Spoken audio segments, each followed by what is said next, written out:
Hi, good morning. This is Nate Teske, and welcome to Sales Stories. We've got an exciting session this morning with Rob Sullivan, who is co-producing this podcast with me, as well as our first guest, JD Vercett, who I worked with in the late 90s at a company called CoStar Group.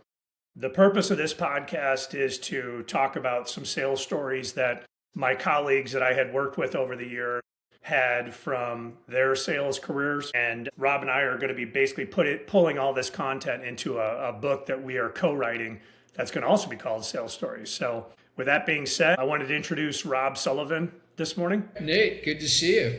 Very excited about the sales stories and all that we're going to learn, not only from our guests, but also from each other and what we'll be able to share. It's going to be great. Yep, for sure. Yeah, and as we prepared for this story, I actually got to see JD Vercett, who is going to be on here momentarily, a couple of weeks ago when my wife and I did a vacation to Arizona to see some family. JD and I got together with our spouses and had a nice lunch and got to reconnect. And even though we worked together in the late 90s, which where I come from, that's 26 plus years ago, we've stayed in touch over the years, and he's helped one of my sons from a business standpoint as he was kind of starting his college career and looking for people to speak to and mentors, so to speak. And JD's definitely one of those people who's helped my son along that journey. So looking forward to the discussion this morning with you, JD. Nice to see y'all. Yeah, JD, thank you for taking time to come on here today with us. And just from a background standpoint, JD, I think it would help for our listeners to understand where you came from and how you and I met back in the late 90s at CoStar Group, and what your journey's been as you've transitioned not only careers but gotten into sales and had sales as part of your career. Sure. And it seems like it's always been a transition. Feels like it to me. I started out kind of in media. That's what I went to college for. And we had a non-commercial FM station at Lewis University in Romeoville, Illinois. And I ran that station as the student station manager for a year. It was a student organization at the time as opposed to a faculty-run organization. It's now part of the curriculum at Lewis, so it's a lot different. But my intent was to go into media and sports specifically. I announced hockey. We had a hockey team at Lewis. And then later on, I did high school sports. And so I'm thinking, boy, I'm on top of the world here. I'm doing things I want to do. And I'm 35 miles from Chicago. And boy, oh boy, the world, I'm going to be eating oysters here. And the business teaches you that it's a lot different than that. And I did get into the city, and I was largely a freelance radio reporter for sports. I worked for an organization that we kind of hired ourselves out to stations all around the country with visiting teams coming in. They needed a local reporter to cover a game, and we did that kind of thing. That was the days that radio actually did that. I got to cover Michael Jordan and got to cover his first championship in Los Angeles, and very, very interesting. I was at the Forum in Los Angeles for I'm trying to think what it was, game 4. And I got into the Lakers locker room late, and there was a big crowd around Magic Johnson. And so for some reason, I was able to get behind Magic at his locker, and I'm holding the microphone over his shoulder. And about 2 months later, he announced that he had AIDS. So, I've had some very interesting experiences in the sports world. But from a personal business standpoint, it was more fun than lucrative. So I started looking outward, and I was simultaneously interested in the advertising business. That's kind of what brought me to CoStar after a couple of other media stops along the way. I was getting the age where, if broadcasting hasn't happened by now, I think it's time to look at something else. And it seemed like everybody, including my wife, said, "Boy, you like to talk to people. You'd be great in sales." I wasn't so sure. But things being what they were, I started looking in sales. And I was very lucky that I came into it when the internet was just being utilized for job searches. It was before anybody knew how to filter out resumes and things like that. So I started looking at all these sales jobs online, and I thought, well, I don't know, I'll give it a shot. So I just started sending things out and trying to get interviews, and just thinking, I'm going to treat these as practice interviews. And, it was an interesting sales concept, to tell you the truth, because I didn't care what happened. And I have to say, one of the most enlightening things I found out of that process was it was great to be able to say no. There were certain jobs I was offered, and I thought, I don't want to do that. But they wanted to hire me, and I just had to respectfully decline. And that actually gave me a lot of confidence. So when I came upon the ad for CoStar, I thought, wow, this sounds really interesting. It sounds more adult. Because after I left the sports broadcasting business, I went into advertising, or I should say marketing agencies. I was never at a straight advertising agency like you might have seen on Mad Men. We did marketing. It's been called Marcom, marketing service. And I ended up at a place we really did direct marketing, direct mail, and there was no internet, direct mail and event marketing. So I did a lot of event marketing projects for General Motors, for Cadillac and Corvette, and that was a lot of fun. We were kind of an interesting agency in that we weren't a typical agency, that's for sure. And you may be writing copy, and then you may also be setting up a road course for a ride and drive for Corvette, and then you might have to drive some of the clients who attended this event. You had to drive them around the course. So I thought, well, this is a lot of fun. And I really did that for about 8 years, but it ran its course and it came to an end. And that's when I got to the sales thing. So forgive me for backtracking there a little bit. I applied for the CoStar position, advertising for the Chicago market. I had no idea really what CoStar was to any great extent. It was just going public, so they had a lot of money, and I thought this might be kind of an interesting place to be. And Nate, you probably remember the CoStar interviewing process. It was pretty intense, and I think I interviewed with about 8 different people, including a recruiter who called me from Midway Airport, and I wasn't working, so I hadn't shaved. I hadn't cleaned up or anything. And he said, hey, I'm at Midway Airport. If you can get here in the next half hour, I'd love to meet you. Well, I said, listen, I'm not ready for this, but I'll come down. And I only lived about a half hour from Midway, luckily. We had a very good interview, and apparently that helped push me over the top. So here I am at CoStar. We were out in an industrial park in Elmhurst, Illinois. Remember, Nate? Today, the CoStar software for commercial real estate brokers is an internet-based product. Back then, it was resident software that CoStar would literally go out to the client, install software on their computer, and then every night they would update the software over a phone line. And it was doable because it ran overnight. It probably took a long time to run.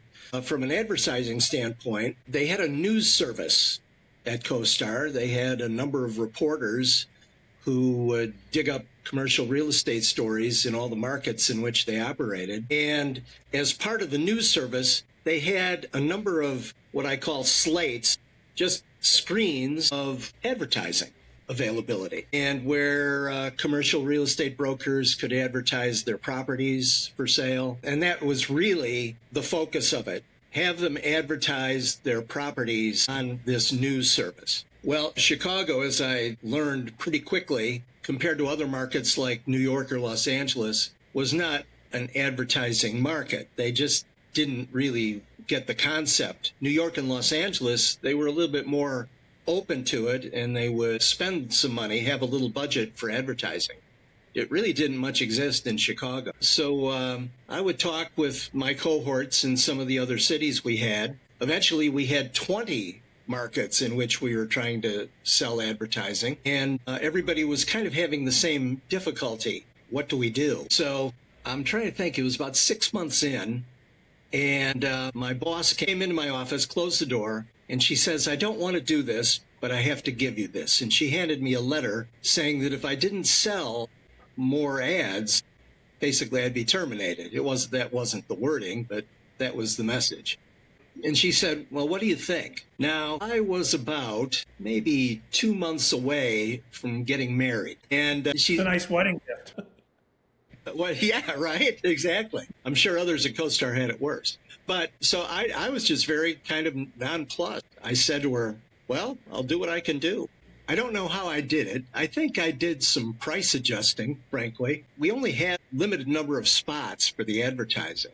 Within a month, I had sold them all. And we had a sales meeting. I'm not sure if it was before or after the wedding, but the head of the company mentioned me like I was some great salesman. And JD sold his full allotment. And I'm like shrinking in the back, like, no, And that was my most favorable sales experience ever. So, JD, I got a question for you about that because that's a really Sure. interesting thing. A lot of times when people get that letter that you described, it's a fancy way of saying dust off your resume because your days here are numbered, and then people check out. You clearly didn't do that. So, talk to us about the shift of what you were doing differently after the letter. Well, it certainly was a little bit of a spur, to get over my uncertainty about the product and about its reception among my audience, basically, which was largely commercial real estate brokers. They're a pretty tough group, eat what you kill. And it's a tough sale. It's very numbers oriented. They get beaten up on lease amounts and terms and things. I didn't have great rapport with many of them. They certainly saw it as I was violating their space, more or less. What is this? I would also try to talk, certain brokerages had their marketing people, and I would talk to them, but the response was difficult. But anyway, I didn't check out because I thought, well, what the heck? Let's see what happens. I don't know if I really, in my career after that, I ever had the same feeling where, you know what? I just don't care. I'm going to make this happen. And I wish I had that, or been able to maintain that. I wanted to mention, just because one of the things you said a couple of times was you didn't care what happened. And it's amazing how powerful that is, because when you mentally detach from that outcome, everything gets better. And I've seen it not only in my career, but obviously you saw it in your career. And the second thing that you noted was when you were interviewing, the ability to say no. It's so powerful to tell a customer no. And going to your example of, discounting the advertising sales, I remember specifically, commercial real estate people are extremely powerful and effective negotiators. And the service I sold, to be very frank, I didn't discount anything. And the reason I didn't was twofold. One, I knew that they needed the service. And I knew that no matter what the cost was, they had to pay it. And I remember specifically when clients would bang on me about price, I'd say, you know what? Hey, that's fine. If you don't want the service, that's totally okay. But just so you're aware, CB Commercial has it, Trammell Crow has it, Cushman & Wakefield has it, and they have everything that I just showed you. If you don't want to use it, that's fine. But just be aware that all those reports I showed you, that's what they're going to be showing to their customers. So if you're talking to the same customer and you don't have it, I'm just letting you know they're having the data we just showed you. And it was such a powerful thing because we were selling on fear. And when you sell on fear, it's an extremely powerful motivator. In my opinion, it's 10 times more powerful than the potential for gain, right? And you having the ability to discount JD, those commercial real estate people loved to do deals and get deals more specifically, right? So kudos to you to making it happen. And, I think that mental detachment you had, that's why you were successful in selling it, because you didn't care about the outcome, right? And customers can tell it. They can smell it a mile away. Oh, for sure. Yeah. And what I always admired about the product that you were selling was that it was totally brand new. There was in most markets, I think a couple of markets may have had their own version of what CoStar was doing for their market, meaning an easily accessible list via software of the available properties that existed in the market for office and industrial properties. That wasn't there before. And I do agree with you, Nate, that idea that I didn't care what happened did mean a lot.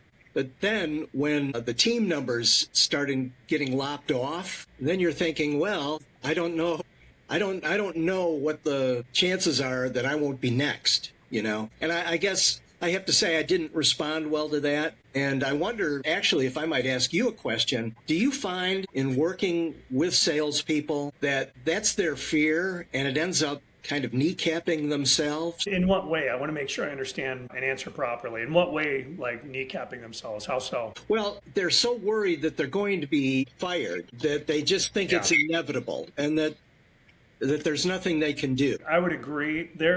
And I want to clarify something too.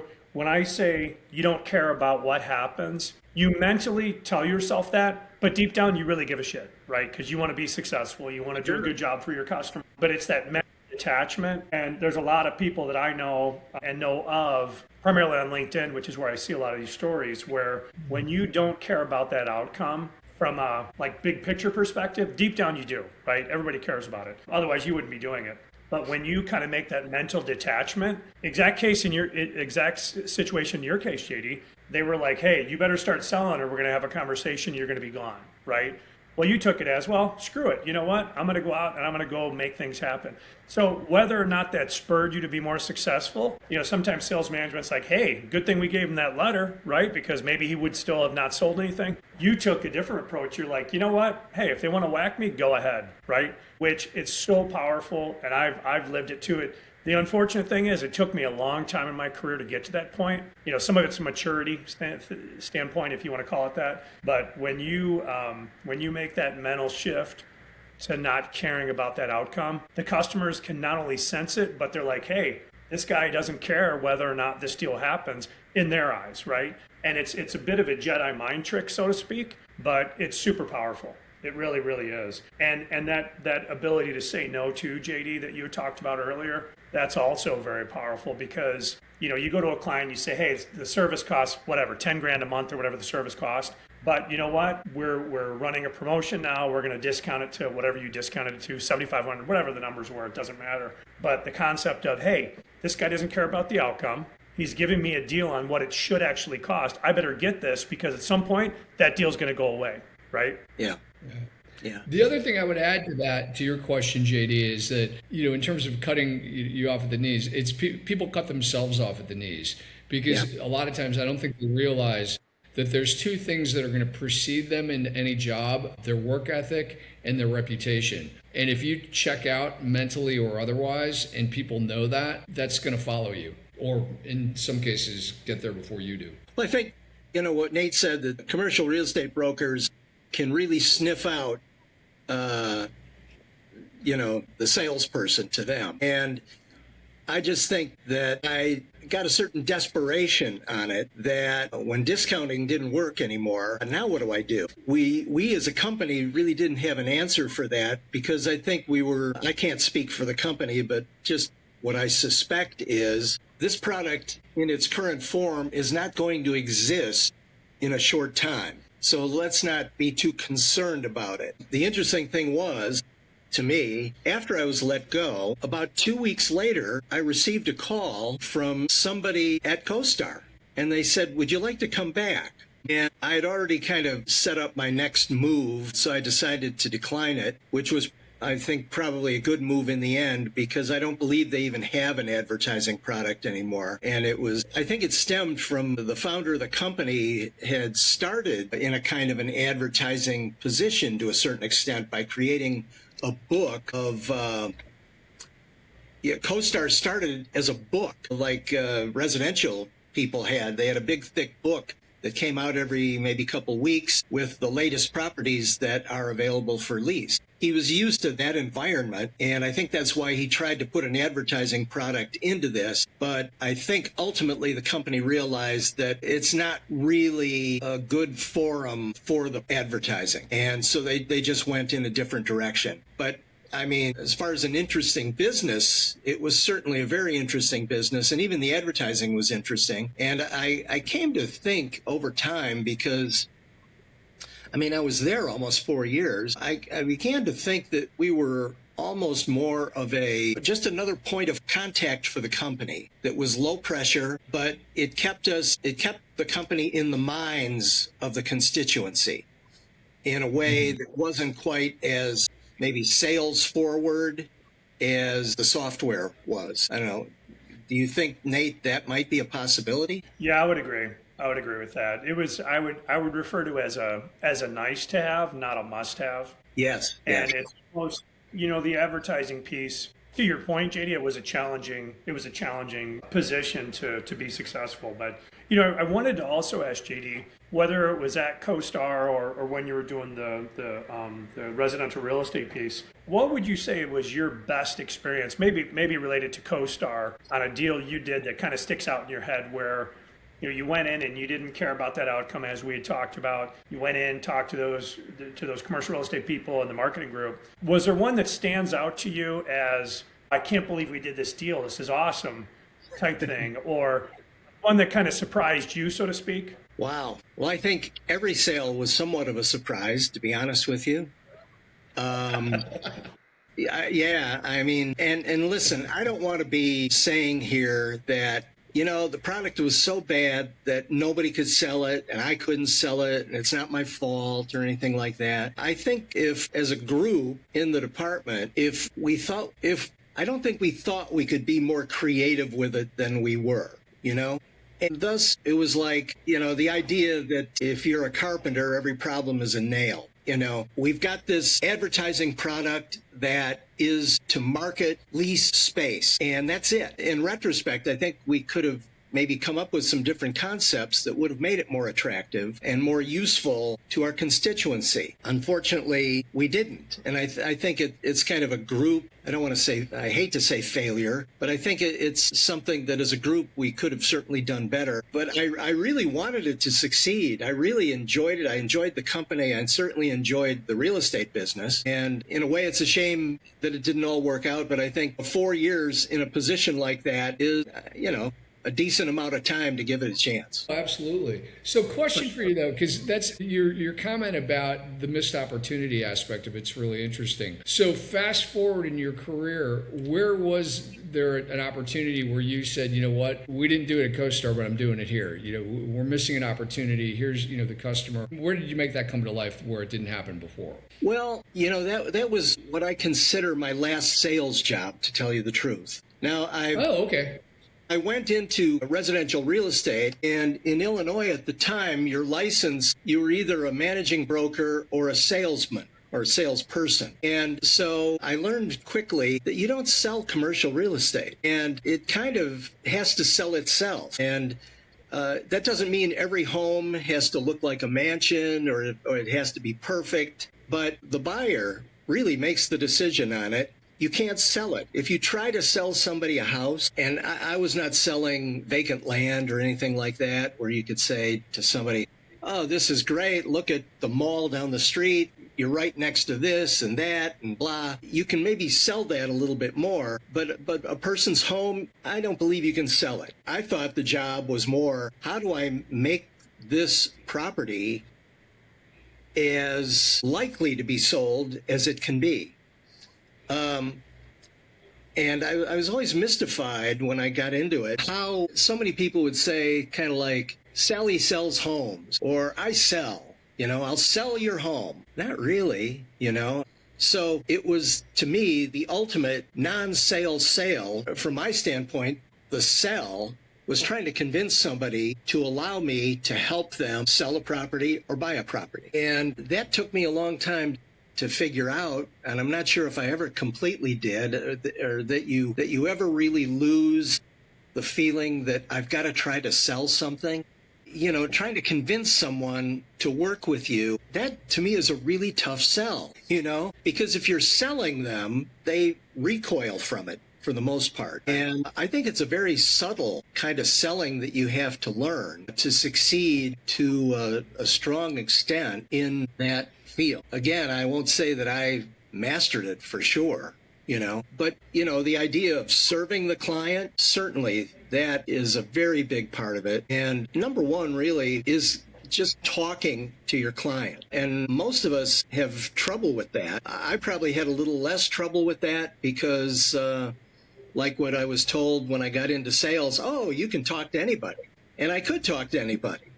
And I could create a rapport with people. The first broker that they talk to is often the one that they work with. It isn't like you have to compete with somebody else in most cases. But in the head of the salesperson, me, I'm thinking, geez, I don't know if I'm as qualified as these other people. And I think in any sales position, you need to get that out of your mind. Would you agree with that? That I'm not as good as these other people. Do you think? Yeah, I would agree with that. In the different sales jobs I've had, the folks that I found that were most successful had a little bit of what I would call insecurity, in that they were like imposter syndrome. And one thing that you said as you were talking, you said, hey, I'm not a sales guy. You were more, and as you were talking about it, I saw you more as a facilitator. right? Perfect. You're not selling that home to the person. You're selling, hey, this is where my kids are going to grow up, right? This is where we're going to play with them in the front room. This is where we're going to go shopping for groceries down the road. It's the experience, so to speak, and that's what, in my opinion, that's what makes people successful in a sales standpoint, because you're not selling them something, you're selling them kind of an experience. Yeah, helping somebody buy is different than selling them. Yeah, for sure. Exactly. And that's why I say the sales job of a residential real estate broker is selling yourself, to enable yourself to get a client who believes in you to, facilitate their buying or selling a property. So that I don't think is the same kind of sale as what Nate has spent a career doing, and it just it resembles it, but I don't think it's really even close, to tell you the truth. Yeah, and as we were talking, kind of in preparation for today, JD, I think every job is a sales job, because when it comes down to it, you're selling your time. Sure. Right? Whether you're programming software or you're doing engineering like one of my sons does, you're selling your time to that company, and whatever it is that you are doing for the particular business. In my opinion, everyone's in sales, right? Because if you're not doing a good job for that company, they're not going to keep you around. They're not going to give you good performance reviews, right? You're not going to get a raise if you're in a company where, and you're not a commission salesperson like I was forever. You're getting bonuses and things based on results you provide, and it may not be a direct deal to the company, but that value add that you have, if you're not providing value to your employer, you're not going to be around. It's that simple. For sure. Yeah. One other question I had, JD, was from your experience not only at CoStar but in different companies when you were doing the media and everything else. What would you say are like the top 3 traits of the best salespeople that you worked with, or that you when I say you, it could be somebody selling you something, whether it's a vehicle, vacation, whatever. What would you say from your experience over the years were those top 3 traits? I'm trying to think if it was before or after CoStar. It was before CoStar. I worked for a marketing agency, and it was owned at the time by a guy who owned, and when you say you own a car dealership, you're paying on what's called the floor plan, which is the money you've borrowed to build the facility, to have the cars on the lot that you buy from the manufacturer, the used cars that you buy. So he was a sales guy, right? I think a car salesperson might be the ultimate vision of what people think of as a salesperson, pushy, buy it now, this is the best car kind of thing. And so the agency started making its mark in direct mail. They would sell direct mail products to car dealers, and they had a staff of former car salesmen selling to the car dealers. These guys could relate to each other for being pushy and things like that. Eventually, the business started to expand, and they started doing direct mail for General Motors, Chrysler, Ford, Nissan, other companies. Today, that company is owned by Publicis, which is one of the 3 major holding companies for advertising on Earth, based in Paris. So it went from a very modest beginning to a bigger situation. I was not overly involved in the direct mail portion. We started getting into event marketing because General Motors asked about it. And the agency hired a fella who had been at a Detroit agency. And I'll tell you, this guy, I never watched the Mad Men show about advertising agencies in the 60s, but this guy must have come out of that, because he was slick, and he used his contacts and his knowledge and his gift of gab and say, yeah, I'll do it. You had to grease the skids sometimes, I think, frankly, but he knew how to play that game. And we would get these huge projects for test drive programs for Corvette and Cadillac. And I traveled all around the country on those things. And so this guy, I wasn't sure at the time whether to admire him or just think he was a little bit greasy, But that's a whole different thing even than selling commercial real estate brokers, in that, the amounts of money are so large that it's almost like the client expects you to play that game. And, but I have to say, I admired the guy. When I would talk to him, I'd check to see if I still had my wallet, because I mean, he could sell the tires off the car while it's rolling, I think. He was that good. So I think, I don't know, I felt like maybe it takes some chutzpah to sell something like that is kind of conceptual. And you can't, I think in the case of the driving programs, there was a benefit to the client because they wanted to have their target audience get in their cars and drive them around.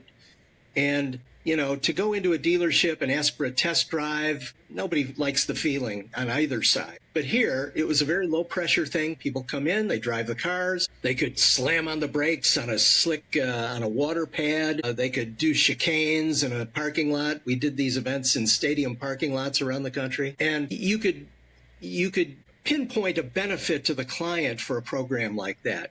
Now, we did a program for the America's Cup one year, the yacht race. And in Europe, it's, I don't know if it's still popular, but at the time it was popular. They would set up fans inside an indoor pool enclosure, and they would have boat races, little sailboat races on this indoor pool, usually an Olympic-sized pool. So our slick guy, looking for something to pitch to General Motors, thought, well, maybe we could do that. And he sold them on the idea. Now, Chevrolet at the time was sponsoring the women. They called it the women's team in the America's Cup trials. Before the actual cup, there are trials with different teams racing against each other to see who's going to be America's competitor in this competition. And that's kind of conceptual, and how do you come up with a definite benefit of running boat races for the women's team? Well, it's marketing, right? And marketing, you have to convince somebody that it's going to meet some communications goals. You're not getting a hard goal of you're going to sell 10,000 more cars because of this. You're going to let people know that you're supporting the women's team, and the whole point of that was to let women know that Chevrolet likes them and cares about them, and it's a good car for women. So from that standpoint, the amount of media exposure we got was absolutely huge. I don't know if we did the first ever indoor sailboat racing in America. It might have been. I'm pretty sure it probably was. So that took quite a sales job on the part of our Detroit guy. And I don't know, at the time, I don't think I appreciated that the way I do now. To sell a concept is just not easy. No, well, it's interesting because, you brought, when you talk about advertising and sales and whatnot, you mentioned obviously the classic, the person who's at the dealership, and that's the typical aggressive salesperson that, people stereotype. But, like you point out, you've got the event thing, which is interesting, where it's more of an experience. But you talked about direct mail too. And one of the campaigns, I have done a fair amount of work on the direct mail side.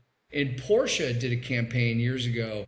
I think it was for the 944, where they sent their target audience via direct mail a poster of the 944 with a vanity plate that had their name on it. And then, if I remember correctly, they also had a certificate that enabled them to go. It was like $2,000 off high performance driving school, which certainly if you were going to buy a Porsche, that would be something you'd want to do as well. And so, I mean, talk about a great way to, not a high pressure sale, but like you want somebody to picture themselves behind the wheel of a car without having to test drive it. That was it.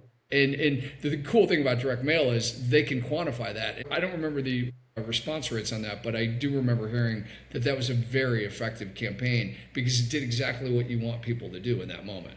Exactly. And I mean, not the America's Cup event, but those other events, that was the exact idea behind those events. And my gosh, we repeated those events for them many times, and it had to be effective or they wouldn't have kept doing it, The benefit that we had as an agency was that we also did the direct mail, and we really could buff up those lists and get them to the exact people that they wanted to get them to.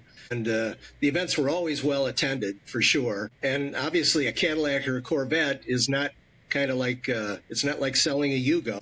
It's higher end. And we managed to do an effective job, even though Some of our executions were not quite as esoteric maybe as some of the more experienced agencies in that, but they work. And I do have to say the General Motors people who came out to the events, I don't know if it was because they were happy to get out of Detroit and get out of town and use their expense accounts or what, but they were always favorably disposed to what we were doing out there. Good for you. That's great. I love it. That's awesome, JD. Yeah, and a couple things I pointed out a little bit earlier, but what I really liked about what you shared this morning was, going back to what you said about not caring what happened in your situation from when you were interviewing for jobs and then before you went to CoStar, not caring about that outcome. And when you were in the role and you got that performance letter and they're like, hey, you better sell or you're out, having that, not necessarily light a fire. That's not, I think that was their intent, was to light a fire. But you took it as, hey, you know what? If I'm going to get whacked, I may as well go down swinging, right? Which kudos to you, because a lot of people just shut down. And they're like, hey, I got to find a new gig. It's, that's the two paths you can take. So kudos to you for selling out the ads, because that's not an easy thing to do. And then the other piece, which I really liked what you said, was giving you the confidence, right? And building up confidence, being able to say no to opportunities, jobs that you didn't necessarily want to pursue. That's powerful, because a lot of people don't have the guts to say no. And, the other thing I would add to it is in my sales career, early on, someone that Rob and I both know very well, Ross Parr, he was mentoring me when I started in the mid-90s before I went to CoStar. He was a more senior sales exec. I was doing more transactional stuff. And the one thing I learned from him was the power of saying no. And he would go into customers and say, look, at any point in our discussion today with the software we're trying to sell you, it's not a fit, just tell me. It's not going to hurt my feelings. We're all business people. I'm not going to take it personally. If it doesn't work out and you don't like the solution, for whatever reason, just tell me no. It'll save you time. It'll save me time. And I'm like, why the hell would you say that, right? Because I was a young buck and still green. And as I learned the power of giving that customer the ability to say no, you literally could see their whole mojo kind of, because they'd be in the meeting like this, and all of a sudden they're like, okay, you know what? If I don't want to do this, I say no, this guy's not going to bang on me until I buy. So those are some powerful things that I think you had talked about. And, I only wish I learned it earlier in my career and having the confidence to say no, because it is extremely powerful. And I would also add that the customer is not always right? And the customer is going to ask until you say no anyway, right? Because they're going to see how far they can take. Hey, we need a discount on blah, blah, blah. Can we do this? Can we do that? If you say no and shut up, okay, well, we can't do that, right? But a lot of times salespeople just in general are people pleasers, so to speak. And if it's not something you can do, if it's not something your company will do, say no, right? There's nothing wrong with saying no. But it's very powerful, because I think you also earn credibility with that customer, because you've got that chutzpah, I think you said, JD, which you got to have some guts, right? You got to have some intestinal fortitude to be able to say no. And it's very powerful when you do. So I think those are a couple things that I really liked about the discussion. Rob, is there anything you wanted to add to that No. maybe I just talked to? No, you nailed it. That was a great summary. And I just want to say thanks to JD for joining us today. Pleasure. Well, my pleasure. Great pleasure to be here on this, I think, inaugural run, is it not? And It is. It is. You're our very first guest. Thank you. I'm grateful that you thought I was worthy. Absolutely. Well, thanks so much, JD. Greatly appreciate you making time for this today. And we'll talk to you again here soon. Thank you. All right. Thank you.